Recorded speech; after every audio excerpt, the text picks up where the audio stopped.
This is a download from BFM 89.9, the business station. BFM 89.9, the business station. Caroline and Muriamin with you on the evening edition. Now, many girls the world over have imagined what it would be like to be crowned beauty queen. Indeed, the world of beauty pageants is a mystery to most women, like myself, but not to our guests this evening. Joining us to take us into the world, for just one evening, Dr. Yasmin Yusoff, former Miss Malaysia Universe, and the reigning Miss Malaysia World, Nadia. Heng, ladies, thank you very much for joining us today. You're very welcome. Thanks for having us. And were you one of those that dreamed? Yeah, yes. Now I can't talk.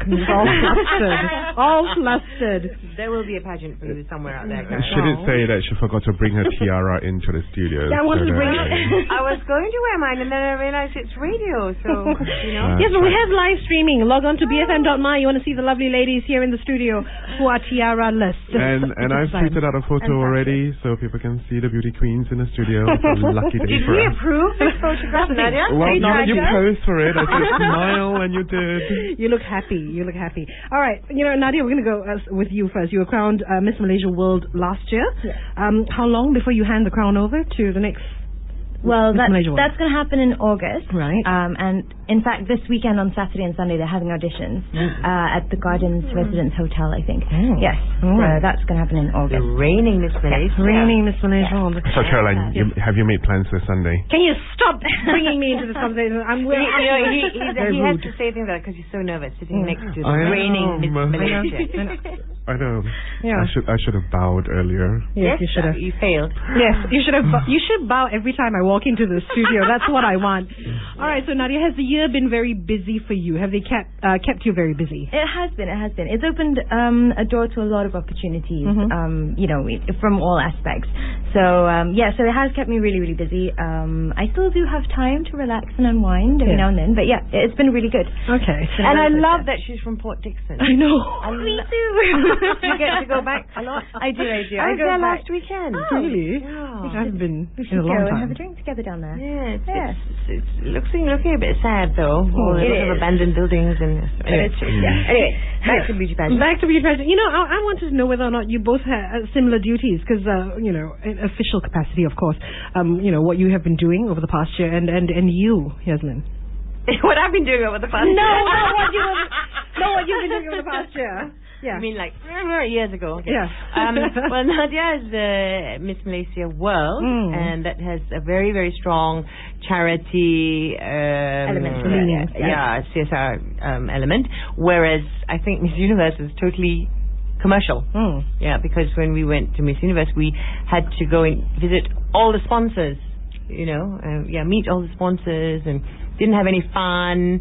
And oh dear. Yes, it's a hard work. No. Yeah.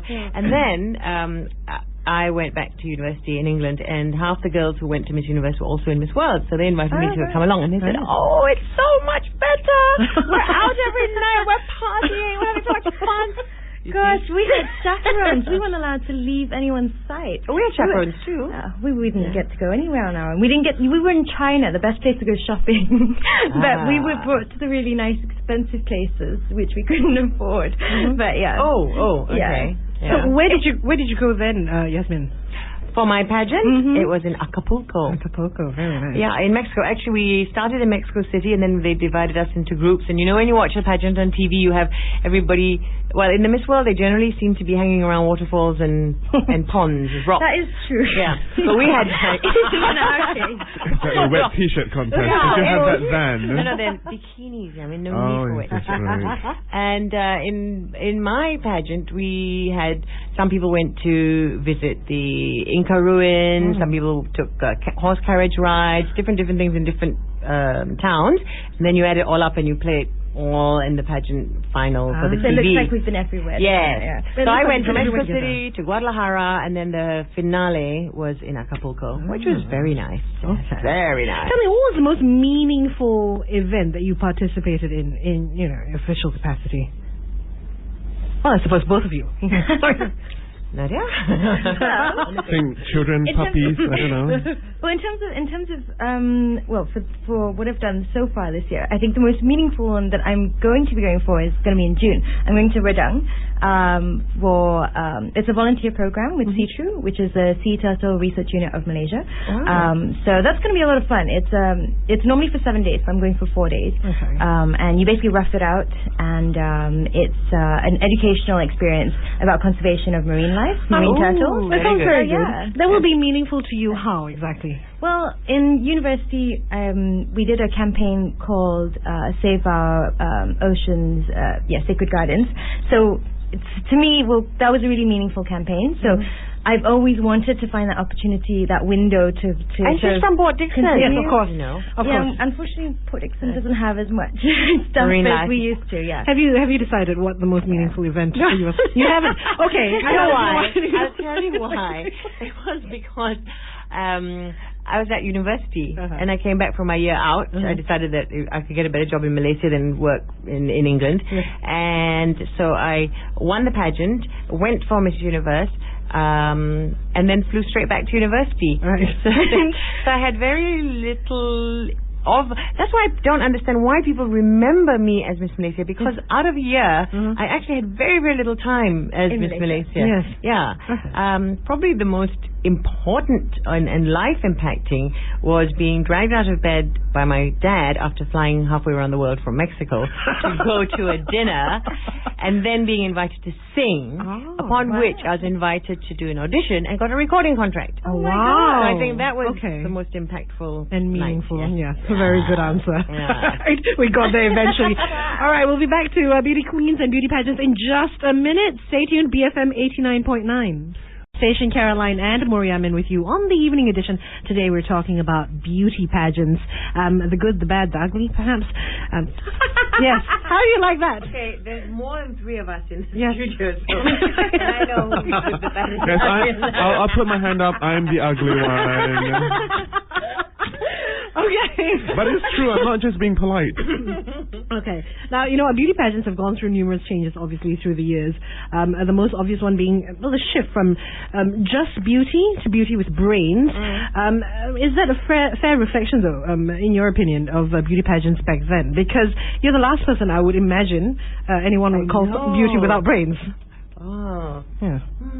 Well, I think that I don't think it was ever beauty without brains or beauty with brains. I think it was just women that wanted an opportunity to perhaps do something with their life or have doors open which they might not have had opened for them, So entering a pageant, and I think it is just by the way that they happen to be doctors, lawyers, obstetricians, scientists, because in my year we did have doctors, scientists, professors. It was quite scary. I think that's common every year. Yes, and a lot of countries give their winner education scholarship. That's right. Yeah, so a lot of people won scholarships to universities, apart from the fur coat, sports cars, and the condominiums. Yes, no, I'm not jealous at all. No, not turning green at all. I got a gas cooker. I was really, really thankful. It's very useful as a student.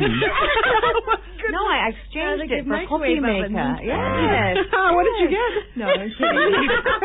Okay. Well, what about you, Nadia? I mean, were you conscious to have to bring all these different qualities to the table, aside from just beauty, of course? Not really. I honestly went in completely not really expecting anything. I went in because a colleague of mine actually told me they were having auditions. So I didn't really expect anything out of it at all. So I was just really myself throughout the whole thing. I hadn't been groomed, or like a lot of the South American countries go for grooming classes and makeup classes, catwalk classes. I'd gone for nothing. Yeah, exactly. So, and I think even the Philippines are really, really. Venezuela, I think, is a great beauty queen factory that want to churn out the beauty queens year after. Did you have that kind of training as well? Yasmin Yusoff? Actually, I was working in Genting, and I entered Miss Genting. Okay, so I won Miss Genting. That's how it all started. And then we went for Miss Interhotel, which I didn't win. But I somehow mistakenly got the trophy that belonged to the winner, and I never gave it back. How do you mistakenly get the trophy? I don't know. I just had. Are you sure you want to admit that? She accidentally snatched it. Yeah, that's right. But Maggie Lou trained the contestants for the Inter-Hotel, and when I didn't win, she came up to me and she said, "Never mind, you enter Miss Malaysia, sure win." So then I went and did a little course with her, and she was known as a queen maker. Yeah, so. And in fact, she is the grooming and choreographer for Miss World this year. Yes. Okay, so tell us, this we really want to know. I mean, what is it like inside the world of beauty pageants? Because you know what, when you watch them on TV, everybody's best friends. You're holding hands and smiling and dancing around fountains. Yes, exactly. I mean, is it catty? Well, in my case, it wasn't. I think also because, they divide you into groups and you tend to hang out with people that you click with or people that you know. Definitely, yeah. So I think you surround yourself with people that you like anyway. See, I didn't see any cattiness at all. Yeah, and people told me before, be careful, they'll slash your clothes, they'll rip your thing. But when I got there, it wasn't like that at all. Later on, I went into a very much smaller competition in England, and there they were catty, and I realized it's because in a pageant like Miss World or Miss Universe, everyone is already a queen, already a winner. So even if you don't win the main title, when you go home, you're still the Miss of whatever country, So I think that's why everyone has that confidence within themselves as well. So I think that's